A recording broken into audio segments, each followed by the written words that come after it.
پوری کرتے ہیں، حاجات دور کرتے ہیں، مصیبتوں میں کام آتے ہیں. گویا جو خدا کی صفات مخصوصہ ہیں وہ ان میں مان، اور تھے وہ بے جان بت. سمجھو آج بھی کئی لوگ ایسے ہیں کہ جو اپنے پیروں بزرگوں کی گھروں میں تصویر رکھتے ہیں اور پھر ہاتھ جوڑتے ہیں اور چومتے ہیں. اب وہ سمجھتے ہیں کہ یہ محبت کا تقاضا ہے.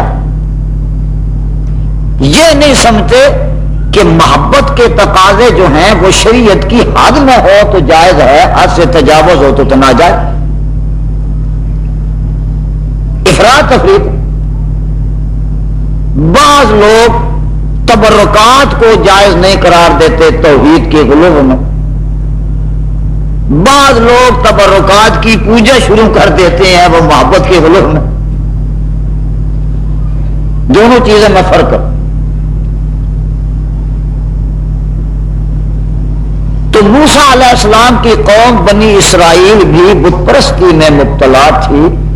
جب اللہ نے اپنی قدرت اور رحمت سے ان کو حضرت موسیٰ علیہ السلام کے توسل سے نجات دی فرعون کے ظلم سے، اور معجزانہ طور پر دریا سے گویا کہ وہ پار اتر گئے، وہ لمبا قصہ.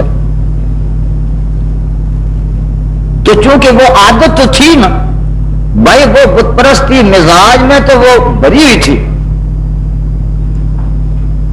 اس لیے جب حضرت موسیٰ کلیم اللہ طور پہاڑ پر اللہ سے ہم کلام ہونے کے لیے اللہ کے حکم سے تشریف لے گئے، تو اب وہ سامری تھا منافق، اس کو موقع مل گیا لوگوں کو گمراہ کرنے کا. لکھا ہے کہ جب حضرت موسیٰ کلیم اللہ اپنی قوم کے ساتھ دریا کو عبور کر رہے تھے اور اللہ کی قدرت سے دریا خشک ہو گیا تھا،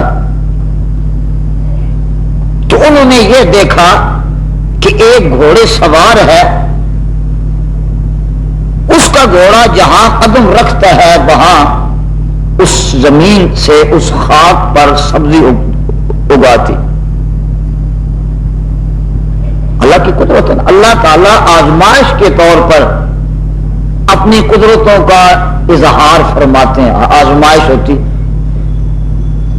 اب وہ عقل کا تو تیز تھا نا، یہ سمجھے گمراہ کرنے والا بھی عقل کا تیز ہوتا ہے اور ہدایت دینے والا بھی عقل کا تیز ہوتا ہے. سادہ لو آدمی نہ کسی کو گمراہ کر سکتا ہے نہ کسی کو ہدایت دے سکتا ہے. صرف یہ ہے کہ اس عقل سے صحیح کام لے لو، شیطان کے ہاتھ میں چڑھ جائے. اب اس نے عقل سے یہ سمجھا کہ یہ کوئی خاص سوار ہے، یہ کوئی خاص گھوڑا ہے، اس کے سنوں میں کوئی اثرات ہیں کہ یہاں سبزہ اگاتا ہے. اس نے تھوڑی تھوڑی وہ مٹی جو تھی نا وہ اکٹھی کی، جمع کی،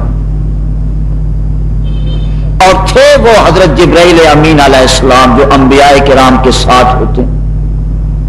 بدر میں بھی حضرت جبرائیل علیہ السلام ملائکہ کے ساتھ تشریف لائے، قرآن مجید میں فرشتوں کو اتر.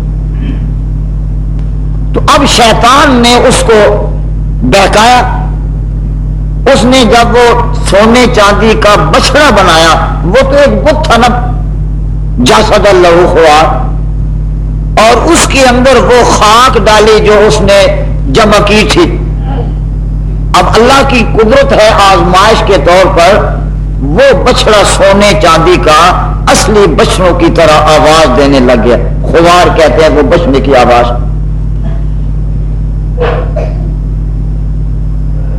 اب یہ تھی آزمائش. اللہ چاہتا تو اس مٹی ڈالنے سے ایسی آواز نہ آتی، یہ سمجھ لو. لیکن اللہ کی طرف سے ایک اطلاع تھا، آزمائش تھی کہ اللہ کی توحید کو کون سمجھتا ہے اور کون نہیں سمجھتا. اس نے قوم کو دعوت دی کہ او خدا تو آ گیا، خدا تو یہاں گیا. حضرت موسیٰ علیہ السلام غلطی سے وہاں چلے گئے، وہ وہاں گئے، خدا یہاں آ گیا. اب چونکہ عادت تھی پہلے بت پرستی تھی، وہ سجدہ ریز ہو گئے، مرادیں مانگنے لگ گئے، پوجا کرنے لگے. اب بنی اسرائیل کے دو حصے بن گئے. حضرت ہارون علیہ السلام نے سمجھایا بھائی یہ تو بے جان بت ہے، کچھ بھی نہیں ہے، تم نے معجزات دیکھے ہیں، دیکھو نا قومیں برباد ہو جائیں تو یہ تم نے معجزات دیکھے ہیں، سب کچھ دیکھے، اتنا جلدی تم نہ کرو۔ تو کچھ لوگ جو سمجھ گئے خوش نصیب تھے کہ یہ جب پیغمبر ہے، وقت کے پیغمبر جو فرمائے وہ تو آخری ایک حجت ہوتی ہے، دلیل۔ لیکن کچھ لوگ جو تھے اوہام پرست جو تھے، انہوں نے کہا بھی حضرت ہارون علیہ السلام جو ہے ہزار کہتے رہے، اندر سے جب بول رہا کیسی آزمائش۔ اور عجیب چیز ہے کہ اندر سے انسان بھی نہیں بول رہا، بشرا کر رہا ہے ڈنڈے کر، پھر بھی وہ پردہ پڑا ہوا ہے دل کی آنکھوں۔ لیکن ان کے تصورات یہی ہوتے تھے کہ اللہ کسی روپ میں کسی آواز میں آتا ہے۔ یہ حلول کا عقیدہ ہے جو ہندوؤں کا بھی ہے، بھی اللہ کسی روپ میں کسی آواز میں کسی کے اندر آ جاتا ہے۔ اب وہ ہزارہا جو تھے وہ اس کی پوجا میں لگ، حتیٰ کہ وہ حضرت ہارون علیہ السلام کو قتل کرنے پر بھی آمادہ ہو گئے کہ یہ ہم کو کیوں منع فرما۔ تو اس سے ایک مسئلہ ثابت ہوا، سمجھ لو کہ کسی شکل میں کوئی ایسے کرشمے ظاہر ہو، خرق عادت جس کو کہتے ہیں کہ عادتاً اب سونے چاندی کا بچڑا اصلی بچڑا تو نہیں نا، اصلی بچڑے کی زبان سے تو آواز ہے، اس سے آتی تو نہیں ہے، لیکن خلاف عادت اگر کسی بے جان چیز سے بھی آواز آئے تو یہ نہ سمجھو کہ یہ کوئی حقیقت ہے، یہ سمجھو کہ شیطان کا یہ فریب ہے، کوئی اس میں دخل ہے۔ کرو وہی جو شریعت کی میزان پر صحیح ہو۔ لوگ اس طرح گمراہ، قبر سے کوئی آواز آ جائے سمجھتے بھی ٹھیک۔ ہر چیز کو شریعت اور سنت کی میزان پر تولو کہ شرعی اصول سے یہ بات ٹھیک ہے یا غلط ہے۔ اب یہاں یہی قصہ ہوا نا، اگر وہ اللہ کی توحید کو اور شریعت کے اصول کو سمجھتے تو وہ کہتے کہ خدا جو ہے لیسا کمثلہ شیء، اللہ پاک سب کو پیدا کرنے والا ہے، اللہ تعالیٰ نے اس سونے چاندی کے بچڑے کے بت کے اندر ہی آ کے ہم سے بات کرنی تھی۔ اسی لیے حدیث میں آتا ہے کہ جب دجال پیدا ہوگا تو اس سے بھی خوارق عادات کا ظہور ہوگا۔ کیا مانا کہ وہ ایسے کام کرے گا جو عادتاً محال ہیں اور سوائے اللہ کی قدرت سے نہیں ہو سکتے۔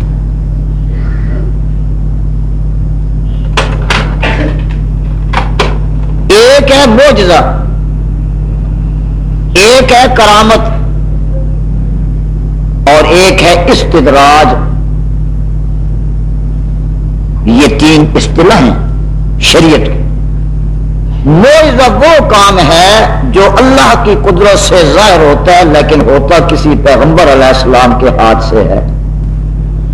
پیغمبر ہے، اگر کوئی ایسا کرشمہ قدرت ان سے ظاہر ہوتا ہے تو پھر یقین کرو کہ یہ اللہ کی طرف سے ان کی نبوت کی دلیل ہے، معجزہ۔ اور اگر ولی اللہ ہے، شریعت کا متبع ہے، یہ نہیں کہ ہر ایرے غیرے کو لوگ ولی اللہ، شریعت کا متبع ہے، یہ نہیں کہ ہر ایرے غیرے کو لوگ ولی اللہ مان لیں۔ شریعت کا متبع ہے، نیک ہے، پارسا ہے، خدا پرست ہے، متقی ہے، اس سے کوئی ایسا کام ظاہر ہوتا ہے تو سمجھو یہ بھی اللہ کی طرف سے ہے اور یہ اس کی کرامت ہے۔